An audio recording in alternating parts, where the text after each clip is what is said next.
gas off for 5, 6, 7 days. Where is that gas from? This used to be a whole propane business. So I'm sure that's from propane lines under the ground. You probably ask those boys. That looks incredibly unsafe. That's like a giant bomb under our face. Dead ahead is swallowed. Everything's gone. It's swallowed in the road.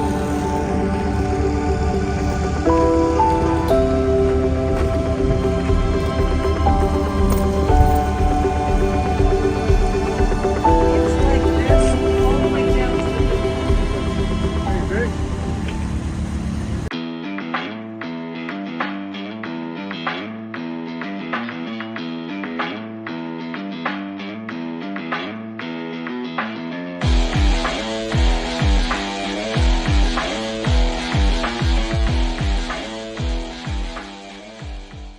Flying to collect water samples from various lakes and rivers in the aftermath of Hurricane Helene was both a critical mission and a breathtaking experience.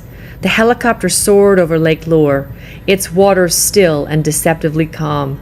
But beneath the surface lurked potential contamination from runoff and toxic debris.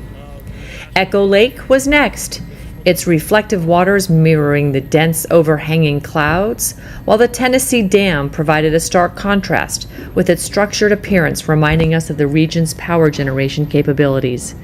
Taunting the National Guard seemed appropriate as they watched while the team descended into their blockaded area to jump out and get the sample needed for testing. Marshall, the heart of our host, Victoria Hurd's hometown, offered a sobering sight. Once serene, it now stood mired in mud, vulnerable to the effects of pollution, particularly from a nearby plastics factory up the French Broad River. This river, a vital waterway, flows through Asheville, where it merges with the Swannanoa River, collecting contaminants before continuing its journey north into Tennessee. With the risk of chemical exposure rising, Marshall residents were stepping up to protect volunteers in their community. Concerns about toxins from the pollution in the river and the mud sticking to their boots, personal protective equipment, including boots, masks, and gloves, is being provided to those involved in the cleanup. Stressing the importance of safety, volunteers are very aware of the dangers of exposure to toxic chemicals in the water and soil. Amid the devastation, there was still a strong sense of hope, driven by the faith and collective effort to rebuild. Each water sample collected was a small step towards recovery, helping to understand the extent of contamination and the best ways to protect both the environment and the people working to restore the land. Volunteers were encouraged to stay vigilant, knowing that the cleanup was as much about healing the community as it was about healing the natural surroundings. We had, I'll tell you, man, we had Katrina and we had Harvey and all that. This is new to y'all, though. Well, new to here, but it ain't new to me. Oh, you're on the coast then? I work for the state. Oh, Used yes, to. yes, I retired from the state. Yes, I've been down to Raleigh and everywhere else for it. Sir. Yes, sir. How bad do you think this is? This is the worst I've ever seen. I'm born and raised right here. Yes, sir. And this is the worst I've ever seen. Is FEMA helping out? Are you on a FEMA contract or on a state contract? I'm working for another man. I'm working for Matt Yakeley. Private business. Yeah. He's the one that's kind of headed all this up to start with. We hit the ground down here first. Yes. Oh, this is a gentleman who owns all the equipment. Yep. I met his daughter. Yeah. Good Okay. people. Good Yeah. people. Oh, yeah. Yeah. Good-hearted as they come. Yes, sir. And that's what it takes, man. Can't wait on anybody else. No, well, you gotta, like I said, I was born and raised here, and that's our nature. I mean, you just reach and get it and go. You take it. Right.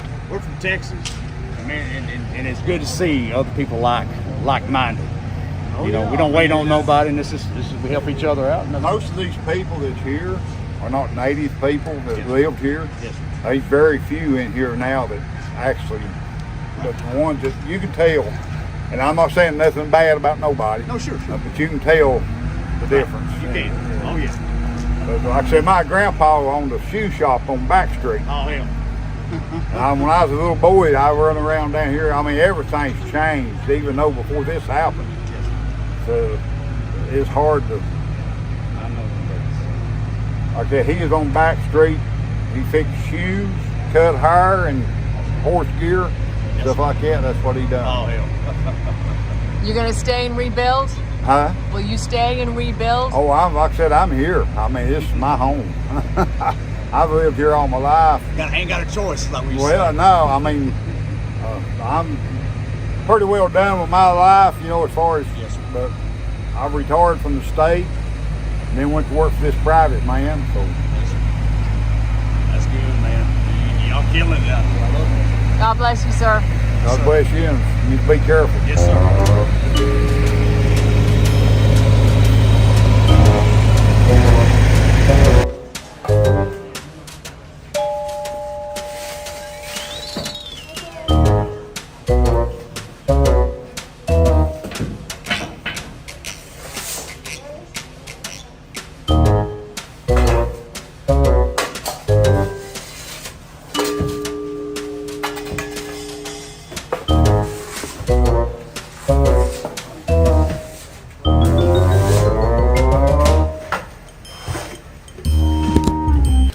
Second Lieutenant William Tilley with the U.S. Army was officially tasked by FEMA to help with the cleanup efforts in Marshall, North Carolina.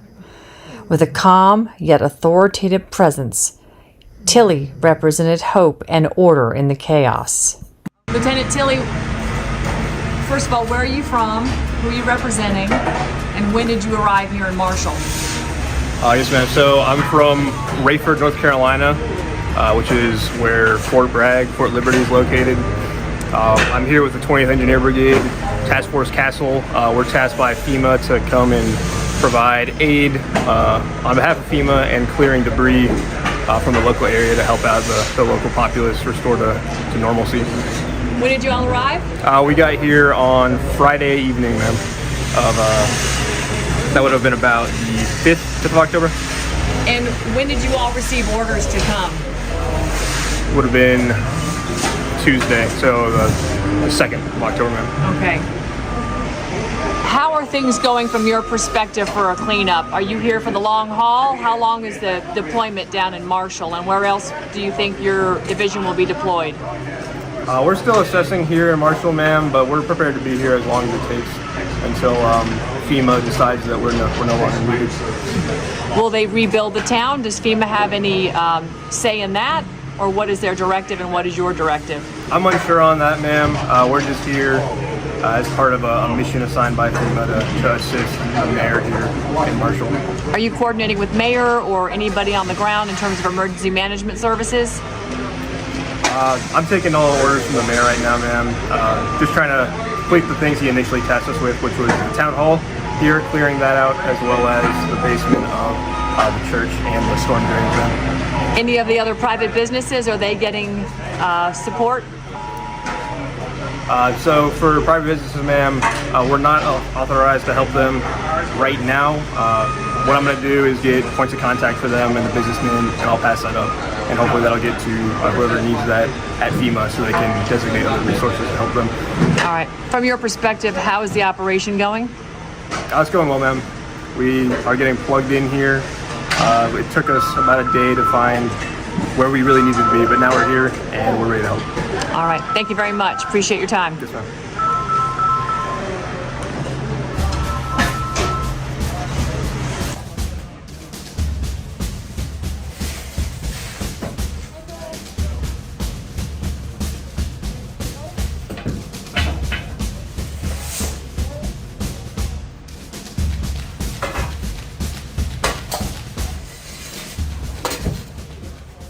And that train track, so it diverts down there and goes to the other side of the river. Trains were going 2-3 times a day. They always toot by my house because I'd be out there waving. That's stopping anything getting through to, well, Mars Hill's gone, so I guess what does that matter? All these businesses are lost. So is this where everybody came to get their groceries, Well, their teeth cleaned, their lawyers, their doctors, their dentists? No, not in this part. One doctor over there. This is a small town. This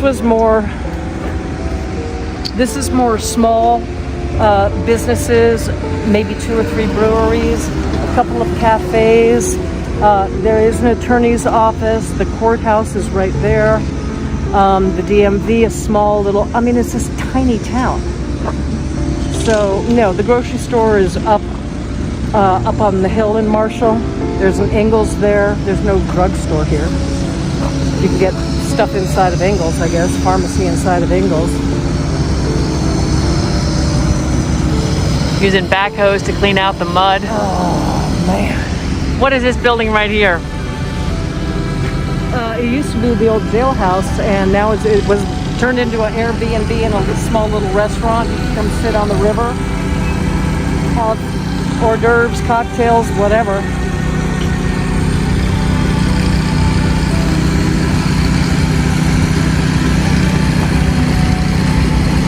Hazmat suits. Yeah. Respirators. We should be doing that. Yeah.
Zuma is where everybody came to hang out and eat. All the locals would come down on the weekends. Any instrument they wanted, everybody would play together. This was where everybody came to hang out in Marshall. Let's go look at the inside.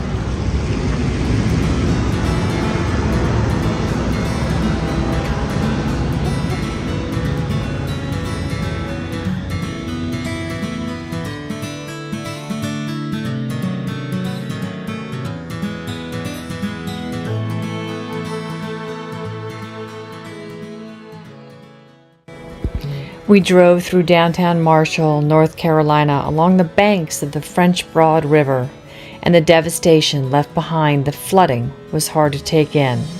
Streets that had once been bustling with local life were now littered with debris, while the river, once a serene feature of the town, had become a reminder of the storm's power. Buildings were damaged, some beyond recognition, and personal belongings were strewn about as if tossed by an angry hand. Victoria Hurd, our gracious host and longtime resident of Marshall, sat beside us in disbelief. The community she once knew so well now bore the scars of the flood, but even through her shock, there was resilience in the air. As we passed by, we saw residents hard at work sweeping out mud, salvaging what they could, and talking with one another, making plans to rebuild. Despite the destruction, the spirit of the people here was unshaken. Marshall's tight-knit community was coming together, ready to start again, even as the enormity of the recovery ahead weighed on all of them.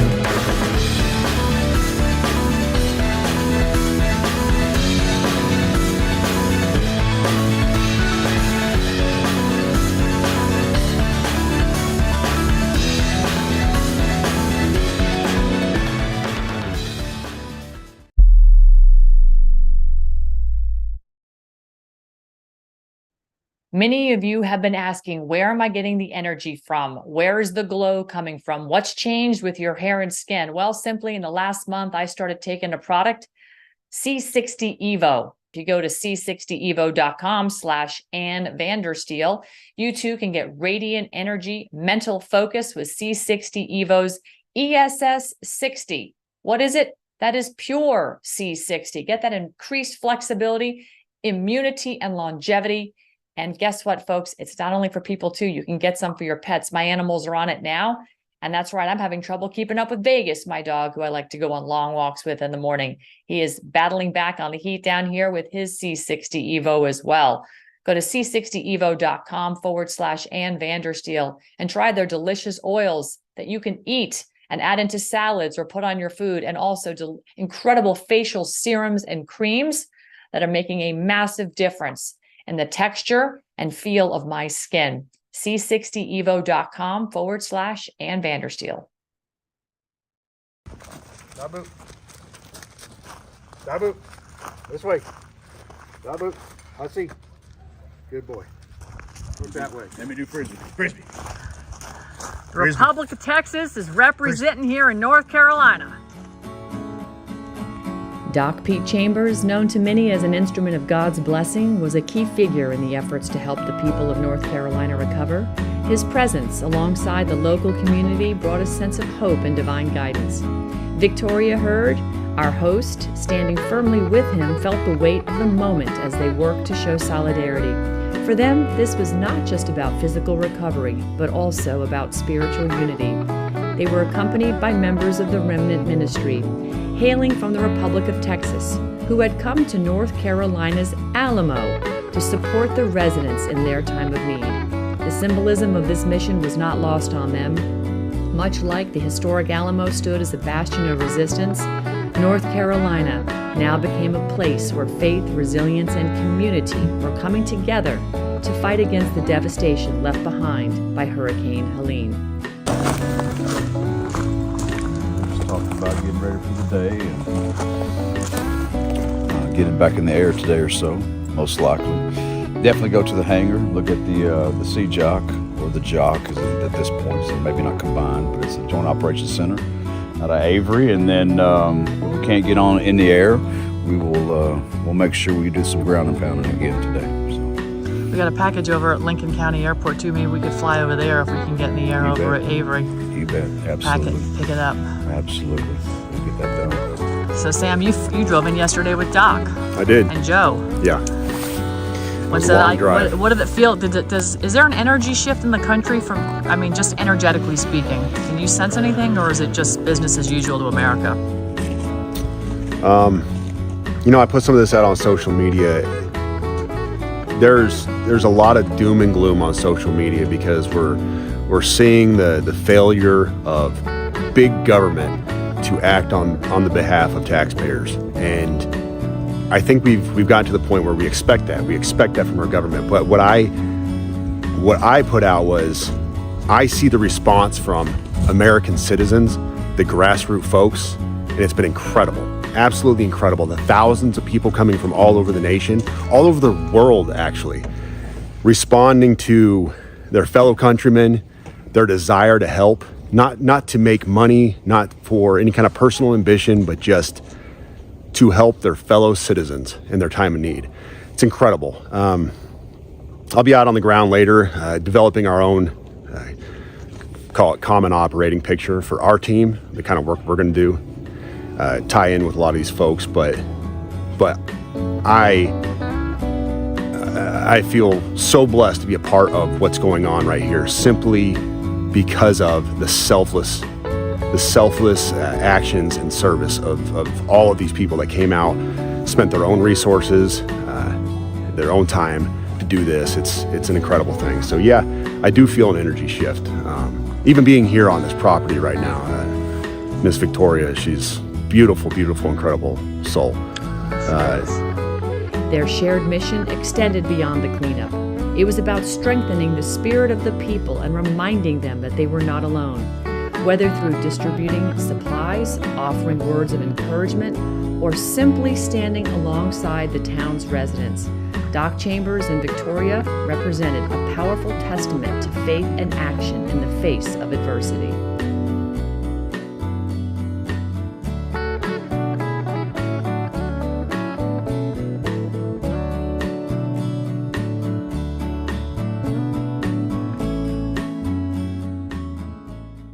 Personal opinion. I would say the government has gotten to a point where they no longer try to hide their incompetence. They no longer try to hide their agenda. They are out in the open with it. I won't say what that is. I don't want to get into a long discussion about what my opinion on that is. But I don't know if they're afraid of the American people. I think they have us subjugated to a point where they don't care what our response is. They are firmly in control, and I would say I disagree with that. I disagree with that because the people, this is still our country, our nation. We are a nation of the people, by the people, and we're not going to let go of that. And what you're seeing here now is the response to taxation without representation, quite clearly. Yeah. And things are going to shift. I don't know what that looks like. A lot of people have a lot of opinions about what the future looks like in that regard, but we are going to go through some hardships and some pain to get our nation back on track where it needs to be. But we will take back our nation as a people, as an American citizenry. This is our nation, our country, and it belongs to us.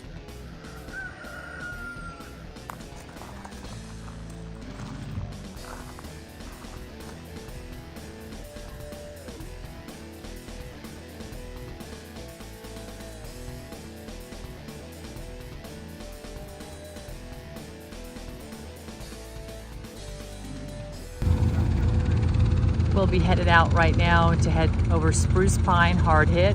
Our pilot, Austin, and navigator, Eric. Austin's from Spruce Pine. We're running over and checking out Banner Elk.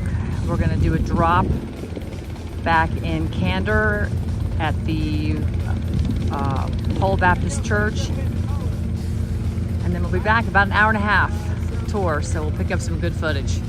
Back here, taking off out of Avery Airfield. Big shout out to Torch and the crew here for setting this bird up.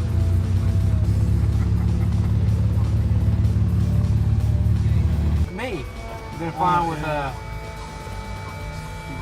boy? Mm-hmm. Millennial mullet. Here we go, Sean. Round 3. All right, clear. Go get some work. Oh no. You almost had it. Out.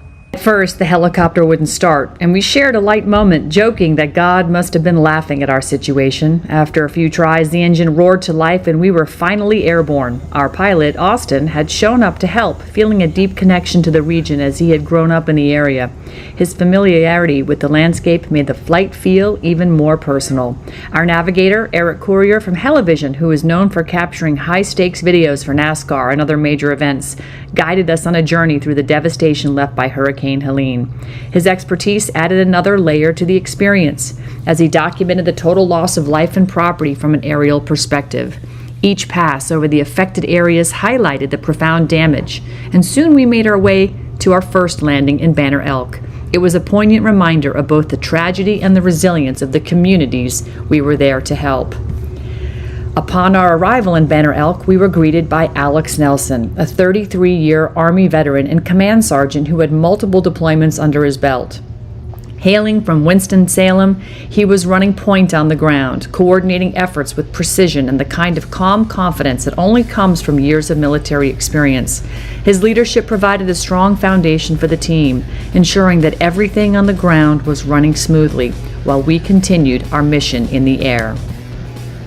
We're in Banner Elk, North Carolina, where there's a flurry of activity going on. Volunteers seemingly very well organized. National Guard also here. And I get a sense of real community. But Alex, you are... Retired Command Sergeant Major, 33 years in service, yes. Right, 33 years in service. You have been deployed many times overseas. And I've just got a question from a perspective from you. What is this tragedy here in North Carolina compare? How does it compare to what you've witnessed in Iraq and other parts of the Middle East? Every tragedy is just that. You know, you can't help when life smacks you in the face. The only thing you can help after that is how you respond to it. And this community has gotten up. They got hit in the face. They got hit in the mouth pretty hard. But they got up. their neighbors got up. The neighbors of their neighbors got up. The counties banded together. The approaching the cities, then the counties, and then the state. And this is more of an individually driven passion that everyone has taken on and taken heart to. You've got retired veterans that's just come out of the woodwork. Some active duty that's coming, just wanted to join and help out. You have National Guard soldiers, firefighters, police officers, people coming from all over, banding together. I had everything from a 4-year-old little young boy coming out and working and helping to a 90-year-old man wanting to come in and do their part. This area, as I said before, this area refuses to be defined by them getting smacked in the mouth. They're defined by how they're standing up. If you want to figure out what America is, you come out to one of these food banks, you come out to one of these facilities that's helping out, you take a picture of the people coming in and out of this facility. That's America. That is America. Does that give you hope when you see that what's happening here and around in the different parts of Western North Carolina? That's what America's all about. From the time that we stood up this country, the time that Betsy Ross actually started doing the flag, to Francis Scott Key, we stand up, we see adversity, we go through adversity, we figure out ways through it, around it, over it, beside it, we get over that. That's what we do as Americans. We're going to do that here. We're going to keep going. Is there anything you need, Alex, from the state government, from the federal government, that your people right here and the volunteers that have come in from around the country haven't been able to provide? That's going to be addressed at some point. You don't know. We don't know. We know our little bubble, and right now we have a lot of good things coming together. I can't tell you what 10 miles here left and right. I mean, we're focused on this area right now. Community leaders are going to get together and they're going to assess what more do they need, how can we get more things to people, and it'll be done on a joint effort. And I really can't comment on that right now because I don't know what I don't know. So are you seeing it's the local action that's ultimately going to have the statewide impact that it needs? Well, the local action is the sprocket. It's what drives the machine. The individuals lean on each other. And we all, no matter if you're federal government, state government, we're individuals first, right? Right. And so we're taking care of our individuals. Now, whatever name tag you want to put on your chest or put around your neck like Superman and fly with it, that's fine. But you're an individual first. And so this is an individual driven right now. And it depends on the needs. Every person's different. You have people with oxygen they need, people that have defibrillators, people that have different medical needs. So you have some people's homes that are still standing, some people's homes aren't. And so everyone it's going to be a time when we have to really come back together in the next few days, assess what we've done already, reassess our actions, and to see what we can do to continually move on a rebuilding project for this area. What's next for this area once you all clear, the bogey of getting everybody prepped for winter, because the temperature is dropping. You have a lot of needs for, clothes and blankets and heaters and gasoline and so forth to get people through the winter in addition to food. What's the next big bogey? Keep living. I know it sounds simplistic, but the answer is keep living. The next big bogey, you're getting blankets in, you're getting the heaters in, you're getting those things. We're getting it to the people. Okay. Then again, we're going to reassess. I know we got cold and flu season coming up. It is cold. The weather's damp. You're going to reassess these bridges because even though you might have a standing bridge, it's not going to be able to carry the weight that it used to because your far and near shore embankments are decaying, eroding. And so it's going to be a really, really good assessment from the county leaders, city leaders, and county leaders to see exactly what we need. And that's where the federal government's going to be really, really important. Do you all have concerns about being able to execute your civic duty in the next 30 days at the polls? I mean, Florida just got hit with a big hurricane. They're out of power down there. My house had a dozen or more tornadoes all around it last night. Fortunately spared, but a lot of devastation in my neck of the woods. So we can commiserate on the devastation aspect. You can call America a lot of things. You can sit here and just look in the dictionary and just call America a lot of things. You know what America really is? Resilient. resilient. So we're going to make it happen. If you want to go vote, you're going to find a way to go vote. If you don't want to go vote, guess what? You're going to be home sitting there eating popcorn, blaming the world for your issues. Get off your backside and go vote. Okay, it's all resiliency. You're going to be very, very resilient. Okay? Fantastic. Thank you so much. I appreciate your time. Thank you.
Elk, the operation between the Army National Guard and the civilian volunteers was nothing short of incredible.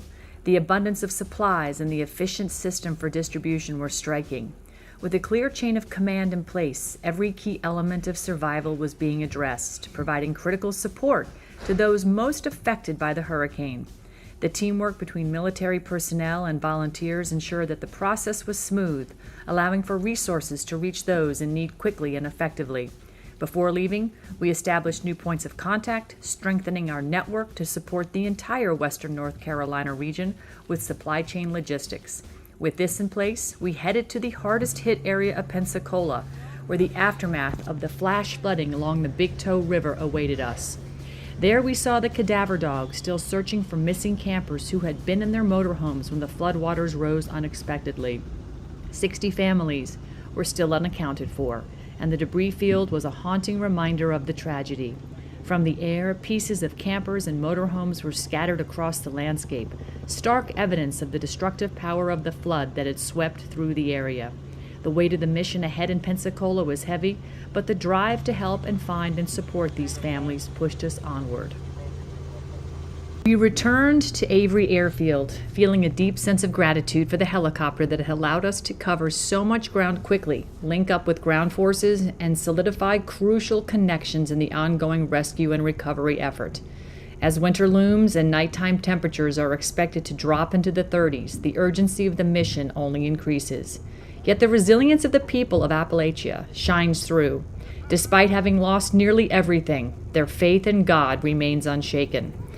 The sense of unity among like-minded spirits, volunteers, and community members is growing stronger as they commit to this long-term coordinated effort.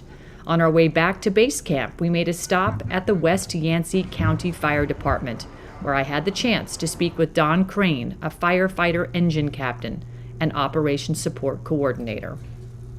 Don, you just came back from fighting fires out west to deal with flooding out here. What's the difference between the two? Both are catastrophes. This is probably way worse because we have no roads to get in to fix the problem. So what are y'all doing to help fix the problem? How are y'all coming together? We have people coming in through the community offering skid steers, track hoes, bulldozers, and we send them out to the locations needed. How's the response from the community been so far? Community's been fantastic. Yeah. Do you need any assistance from anybody else at this time? We need the Army Corps of Engineers to get to the private roads. DOT will fix our main streets, but they won't touch a private road. And we're having to go over half mile in or cut roads in through logging trails so that the people can get in and out by side or four-wheeler. Now, if the folks are expecting the DOT to go up there and cut roads, does that mean they have to stay in their house right now? Or do they lose their ability to have a road maintained in their house if they leave? I can't answer that question. You don't know? No, I don't know. Okay. We've been hearing some reports of people who are afraid to leave their homes, that they won't bring a road to them if they leave their house. That's why I was asking. No, everybody's in community, and you have your elderly that are staying there, and then the workers are still going out to work, and the volunteers are coming here. So what have you seen the most of in terms of needs for your community right now, besides roads and getting access? The equipment to make the roads. We've had the searching people coming in here, and we're basically good on searching. What we need now is just to try and move people in and out of roads. Do you, all the members of your community, are they accounted for? In my area, yes. In your area, are there any reports elsewhere with issues? We still hear people, and we send out the trucks. Like I went out this morning looking for a wellness check. And were you successful? They were fine. Oh, that's good to hear. All right. In terms of supplies, I see you have a lot going on over here in your garage. Is there stuff that you all need that you'd like to put a request out for? No, the community's coming in, and what they will do is come around and drive around the back end of the building where we have more volunteers and set up a pantry. We have diapers, formula, and everything in the back as far as clothing, sanitation supplies, cleaning supplies, shovels, rakes, and all that. And if they'll just drive through and either drop off or pick up, the volunteers in the back will be happy to help them. Are you coordinating with other entities around through helicopters, moving supplies around? That would be through my chief and through some other people, but I'm only told to go receive once it's coming in, but I don't have that information. All right. And as far as preparations for the winter, what are you all anticipating? We're starting to move things around into getting more tractor trailers in so we can house the water so it doesn't freeze next week when we're supposed to be down in the low 30s. And we are trying to get people in here to solve that problem. Do you expect West Yancey and the full Yancey County to make a full recovery? It's going to be a while, but yes, these people are resilient. That's what I keep hearing everywhere I go. It's a beautiful thing. Don Crane, thank you very much. Thank you. That about choked me up. Oh. Feeling the sense of pain as reflected by the love for his community, I gave Don a hug and moved to the back of the fire department to meet with Randy Buckner, a local Yancey County resident and dedicated fire department volunteer. Both men embodied the community's commitment to recovery, underscoring that this effort will endure as long as it takes to help those in need.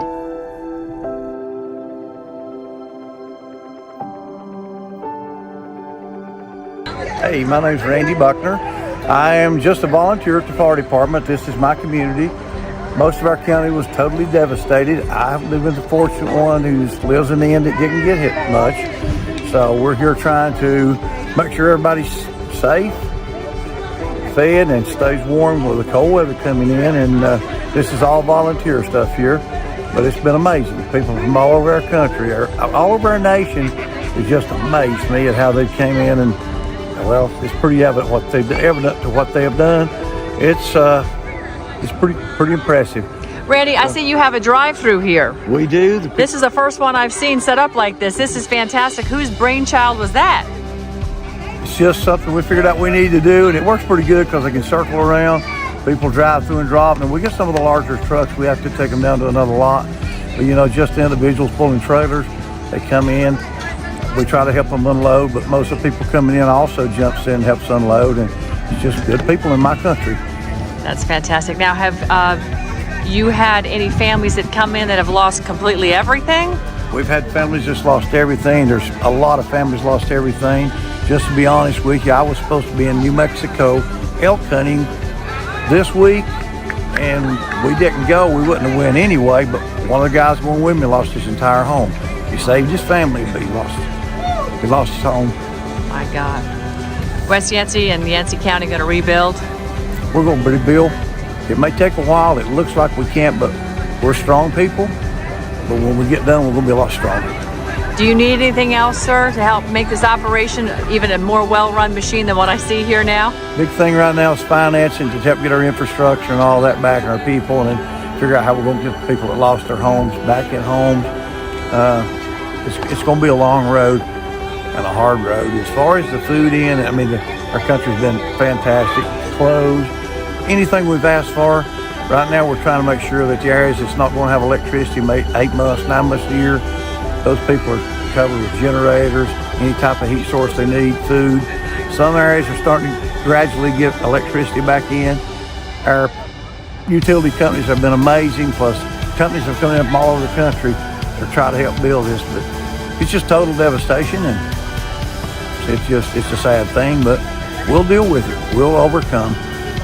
Beautiful. Thank you so much. Thank you very much. God bless you. Okay.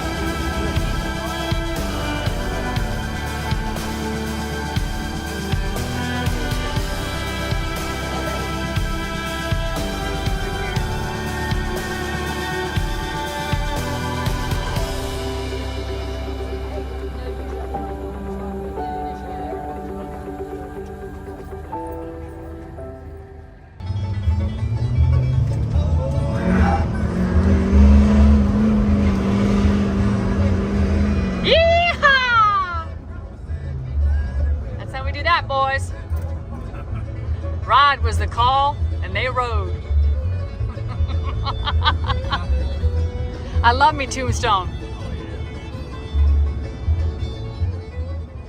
Needing to blow off a little steam but still forge ahead, we bring attention to the previous day's connection made. We had the good fortune to make that connection with the Pole Creek Baptist Church in Candler, North Carolina, where we found a civilian operation run with military precision. And I'm the CEO of Preparedness Consultant Services. So I live here. This is my home church. And basically, when this happened, we shut it down, everything else we're doing, and whatever resources, connections, networks we have, we're putting behind this. And we've created a hub-spoke logistics model. We've insisted on putting everything kind of under the umbrella of PCS for protection purposes, to make sure just anyone, I don't care who it is, can't stick their fingers in our pie, because this is a private business operation. We are on a church campus. We work with a lot of churches, so is everybody right now, and that's kind of how we're trying to frame it. And this is how FEMA doesn't get involved. Absolutely, yes. Okay. And we have a lot of network people helping bring resources here. We're blessed with a very significant footprint and infrastructure that we can use. We've got parking, we've got staging, I've got a ball field, HLZ. I've dropped 14 Chinooks in there so far now, getting stuff dropped off. We've got people with forklifts and farmers with equipment trying to help. The highest volunteer count I think I've had 86 people here volunteering one day, just throwing pallets and dropping water. Our gym is our storage warehouse. We're using our office we've got an aid station set up. We have a rotation of nurses that come through that can help, just triage stuff and get, initial care done and figure out where to go next from there. I've got potable and non-potable water on location, because while we have electricity here, we are here on this church campus on Asheville City Water. So there is no water. Are you familiar with the Ferguson well folks? I am. Okay. Absolutely. Yeah. They're making their wells available. Yep. We're trying to help them raise money for that. Yeah, we've started having conversations, and everyone in the whole area is immediately freaking out about, how do I get a well? How do I get a well? A lot of us are blessed here in the countryside that we do.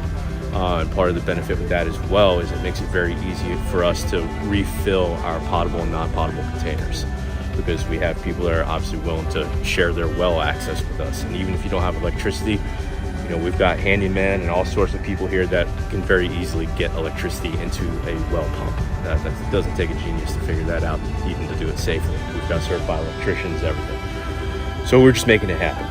And that's how this all started, was on D+4. We were here with water in the bed of pickup trucks and just dishing it out. And that's literally all we had on D+4. Now we're at D+13 today. What do you need most of with the weather change coming? Getting a little bit colder. Yeah, it's trying to make that shift from just we need food and water to now we need fuel, large and small propane, the heaters, the grills that go with it, hats and gloves, especially for children, warm sleepers for the babies, blankets, obviously sleeping bags. Those sort of items is where we're rapidly shifting ourselves to. And obviously generators are hard to come by, they're limited quantities, and we're shifting as many of those to the north of here as possible. Here in the Candler, Asheville area, it's going to go down to about 30.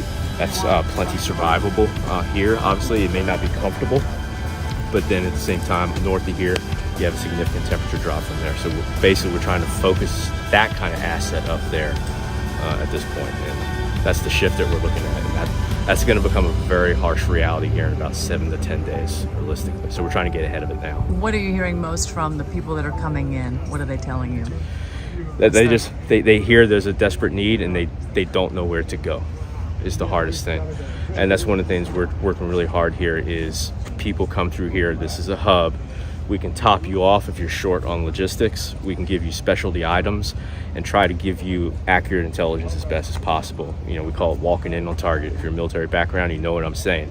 May not get you right to the target's house, but we're going to get you close, and you can refine the intelligence on the ground. So we're pushing across 7 total counties right now. We push out anywhere from 4 to 15 ground teams per day. Some of them have the purpose of reconnaissance with a minimal amount of supply, and some of it's full convoys of 8 to 10 vehicles loaded down. We're working really hard with those spoke locations to understand their unique needs, give them exactly what they need, either in terms of maintaining a day's supply with consumption rates, or specialty items like I talked about going up north. They have unique needs as compared to Swannanoa and Fairview. it's different. So we're trying to match that as best as possible. Hardest hit areas you're supplying right now? That would be going out towards Back Cave, down towards Lake Lore, Chimney Rock, which doesn't exist. Old Fort doesn't exist. And what we define those basically as destruction zones, where unfortunately there is no one left to help. So we then try to establish where our front trace is and get as close as possible where there are still people at that point of desperation. That point of desperation that we see the most is the north, going up into the mountains, because they are still doing dismounted and horseback. We had a horseback team up there, actually saved someone, pulled them out of a remote access area. What was that, 48 hours ago, I believe. And that is that front trace zone where they are still trying to save people right now. What's the hope of that at this point? D+14. Not great. Basically, you just got to hope that those people had enough food and water to make it this long. But once that temperature starts dropping, if they don't have shelter and those fundamental supplies, that percentage rate is going to go down very, very quickly. Yeah. That's just the harsh reality. What are you hearing with respect to, say, Chimney Rock, which is basically a completely condemned zone? What is the future for that town? Most people are saying it's not going to come back. That's the working assumption. I mean, what will become of it then? What will they do with the land? Who's going to take the land? We've heard a lot of reporting that it's going to be federally condemned and claimed with eminent domain, holding it and basically saying because of environmental factors and the likelihood of repeat disaster that it cannot and should not be rebuilt. Now, I can't cite that as 100% accurate, but again, we're operating on the best possible information we can get here. Okay. I hope for those communities that there can be something. Everyone around here knows Chimney Rock. Everyone knows Old Fort. Those are commonly spoken town names. Beautiful. I personally regret that I didn't go to them more before this. So I really hope something comes of it. But right now, the theme, everyone's just going, what now? A lot of people are just going, what now? And there is no answer to that, unfortunately. Are you very encouraged by the civilian response? What you see happening right now? It's exceptional. I couldn't be prouder. Southern Appalachia is turning out, and I don't think anyone at federal, state levels, anywhere expected this type of reaction. I am telling you, 94% of everything you see coming together and helping is because of the generosity of volunteers and people literally just doing what they do. We tell everyone, if you have a skill, if you have a gift, if you have a resource, throw it down on the table. And all of a sudden that comes into a complete puzzle. Right. And we're so blessed with that. If we didn't have that right now, I'll be candidly, we would be screwed. We would be up creek without a paddle, 100%. And there would be a significant higher death rate. Impressive. And who are you? My name is Dustin Waldrop. I'm born and raised in Candler, North Carolina. I'm retired Air Force. I got out last year. I've been Kurt's kind of right-hand man through all this with comms and coordination and resources. I'm probably averaging 100 phone calls a day of private resources, churches from as far as private organizations as far as New York State, South Alabama, Mississippi, Jacksonville, North Carolina, Indiana, Michigan, Ohio. I mean, I can't tell you. I know we had lineman crews that came in all the way from Ontario, Canada to help since we were kind of cut off from the South there for a long time. So they've kind of worked their way. I mean, it's the amount of help from people who just answered the Lord's call to help has been mind-boggling, and it's kind of the only thing that's keeping people going. Yeah. Well, Florida's about to take one big time. Yeah. We had tornadoes go right by our house where we live on the front end of this storm. Big ones, big funnels. I have pictures coming in right now. Yeah. How do you think that's going to impact the efforts up here in terms of continuing the momentum that you all have built? Well, do you think it's going to be difficult? Absolutely. So as we all know in the media, if it bleeds, it leads, right? So what's the next hot item to catch people's attention? And in my personal opinion, this is not of PCS or Bold Creek Baptist Church, but fear-mongering and control. And so all those resources that we've had that have been allocated towards us now are going to be stripped away, and they're going to be routed, which I'm not saying those people don't need it, because they absolutely do. Everybody in that kind of environment is going to need those resources. But I know folks in those, I had a team from Indiana today. He helped a retired veteran the house gone, mile down the road. And he just, the only thing that man asked of him, he had a pride out of him. He said, I just want you to help me build a walk bridge for my wife to walk across the creek. And they were staying in somebody's like cow pasture place in Green Mountain, North Carolina.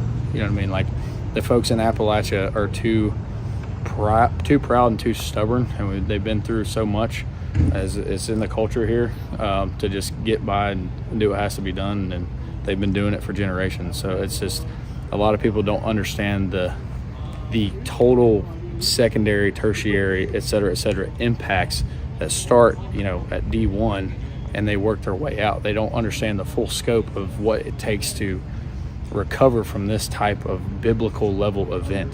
And a lot of people are, and again, it's in the culture here, but they're going to make it one way or the other. But it's just, I can't even describe, really. I kind of lost my train of thought there, but do you need the federal government? Not a trick question. No, right now, right here, absolutely not. The only thing that would do for us right now is they would come in, they would take over the logistics that we have, all of these resources that we have, all these connections that we have. I have teams that have specifically came to us because we have not received federal government assistance. And people want to help those who aren't getting it. And that's in rural Appalachia. You know, those places, all these little towns that have, you know, population 1,000, population 1,200, population 2,000, guess what? They're not getting the help. And that's, I mean, I understand it's a logistical nightmare to solve this problem, but like, we don't have time to wait for those resources to get into those areas. We don't have time for the federal government to respond to every single town, because it's to be fair, it's not plausible. It's not practical for the federal government to be able to come in to Buncombe County, population 300-something thousand, right? And then work their way out into all these other rural places. Like, it's just, the resources for this kind of event is so massive and so incomprehensible that even if everybody was working on the same team, people still wouldn't get all the help that they needed. Right. So I understand that everybody's doing their best and everybody's just trying to do what they can with what they know how. But here specifically for this place where we're working, no, we don't. And I think it would hurt us logistically and with our mission of what we're doing if we got the help. We'd have to turn over everything. We'd have to say, hey, here's all of our information. We work for D plus 13 days, 12 days, whatever it is now, 14, I don't even know. You know, here's all of our contacts, here all of everything else, working in cooperation, and it would just take so long to get all of those connections reestablished and that trust built to get people help. Like, it's too late. Yeah. It's too late by that time. You know, I mean, we don't have time for people to go through the process, man. The process, the red tape, I guess. Is this a job for the Black Robe Regiment, Kurt? Absolutely. I know them fellas. Yeah, absolutely is. You know, fine men and women like us and them. I mean, this is how it's going to happen. This is how it's going to come together. And just like Dustin was saying, realistically, if you just look at it, it is the only way. Yeah. It's the only way to get this done right. All right. And none of us are going to quit. We've all pledged we're going to be here as long as there's a need and there's a resource to give out. Amen. Down to the last bottle of water. Amen. Fair enough. Thank you very much. Absolutely.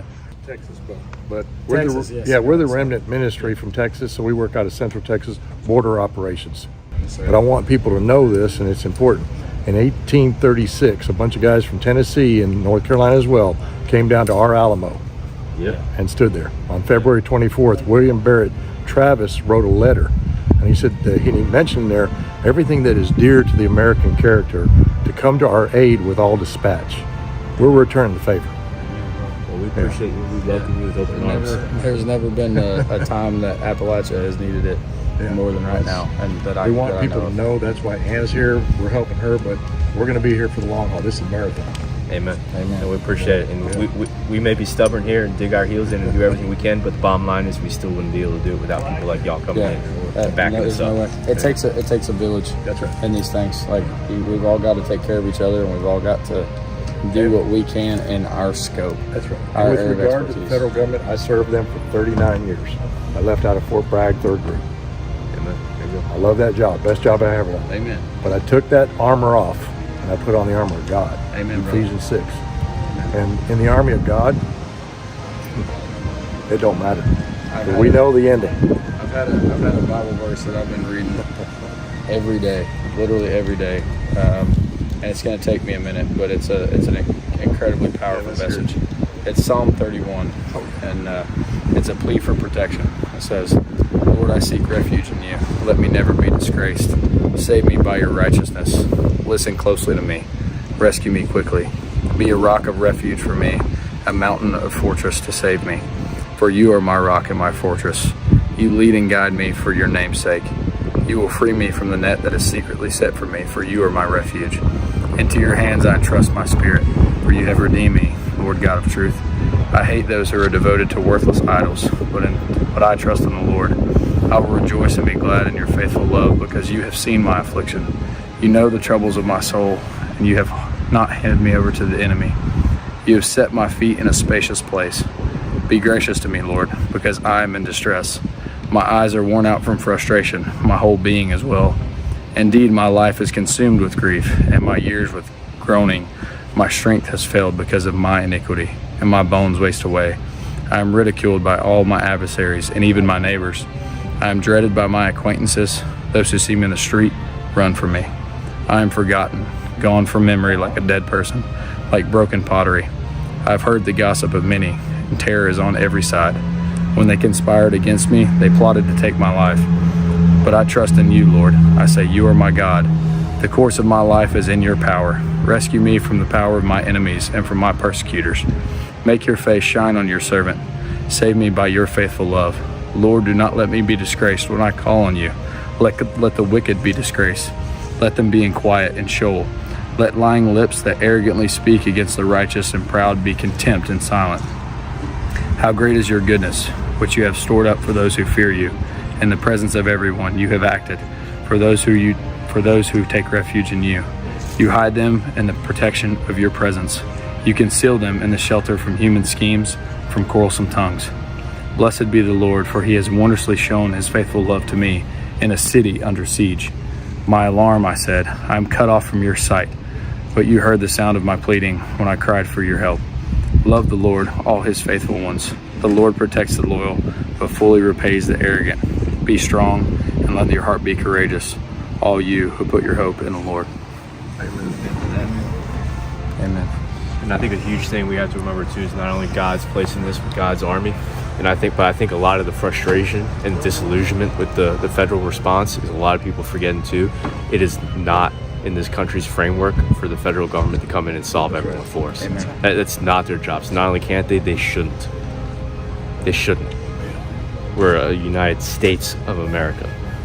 We support each other, just like we said back in 1800s and now. That's how this operates. This is how it's supposed to operate. And the federal government is not supposed to just come in and have total control and fix everything for us. In God's time frame, that was a blink of an eye. 1800 doesn't matter. Exactly. So it was just yesterday. Same game then as it is now. Same game. Same standards. People forget that. Yeah, they do. And Joe. Our hero.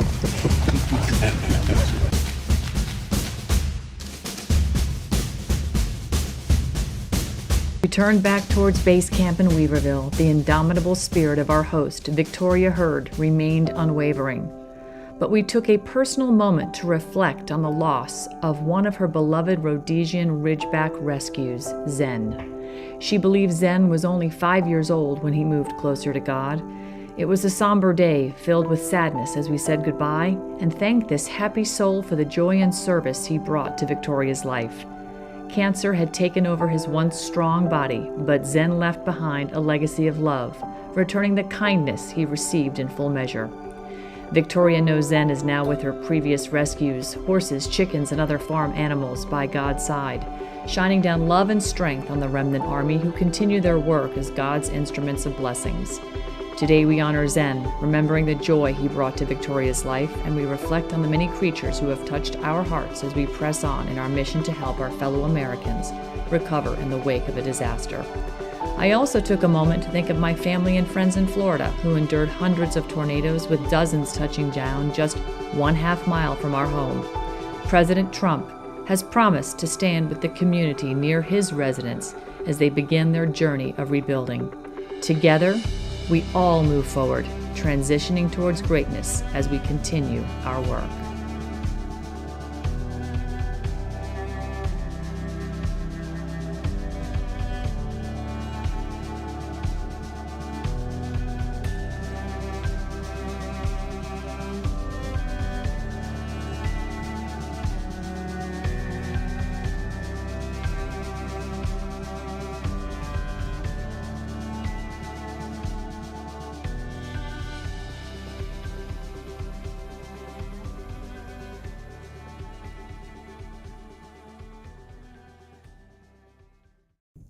We want to thank our good friends over at sat123.com for this broadcast today and for the communications that we have and our ability to upload and get this important content out to you.